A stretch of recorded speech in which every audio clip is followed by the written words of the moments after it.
Friends, सबसे पहले तो अगर आपने मेरे चैनल को सब्सक्राइब ना किया हो तो प्लीज कर दें और साथ में बेल आइकॉन दबाएं ताकि आपको सबसे पहले नोटिफिकेशन मिल जाए। और आज हम आपको बताएंगे फ्राई मिर्ची। ये हमने हरी मिर्च ली है, इसको धो लें, पहले सुखा लें धोने के बाद, और इसको बीच से इस तरह काट दें। ये काटना जरूरी है, नहीं तो ये तेल में डालते ही पटकती है मिर्ची। इस तरह से सारी मिर्चें काट के रख लें। और सौंफ पाउडर, आमचूर पाउडर एक एक चम्मच लिया है हमने, जीरा पाउडर, भुना हुआ जीरा पाउडर है, नमक स्वाद अनुसार, और सरसों का तेल थोड़ा सा।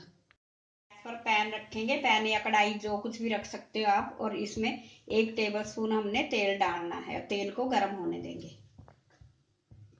तेल गर्म हो गया, अब इसमें मिर्चें डाल देंगे और इनको हमने फ्राई करना है जब तक कि ये थोड़ा सा पक ना जाए, ब्राउन कलर आ जाए हल्का सा इनका, तब तक इसको फ्राई करते रहेंगे हम।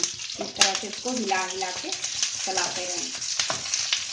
मिर्चों को इस तरह से चलाते रहें, इसका कलर अपने आप चेंज होता रहेगा। कभी कभी घर में एक ही दाल होती बनी हुई हमारे और कोई सब्जी नहीं है या एक ही सब्जी है, तो ये मिर्चें आप फ्राई करके रखें। इनको आप हफ्ता भर रख सकते हो फ्रिज में, तो इसके साथ खाने का जो है जायका बढ़ जाता है। हमारी फ्राई हो चुकी है, अब इसमें हम मसाले डाल देंगे।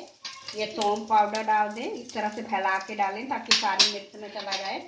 आमचूर पाउडर, भुना हुआ जीरा पाउडर, और नमक थोड़ा सा अपने स्वाद के अनुसार।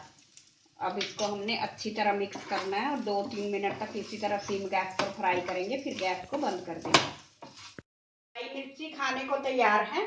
आप जब मिर्ची काटे तो एक बात का ध्यान रखें कि हाथों को अच्छी तरह साबुन से धो लें। अगर कहीं हाथ बच्चों को लगा दिए, अपने मुंह में लग गए तो बहुत जलन होगी। Thank you.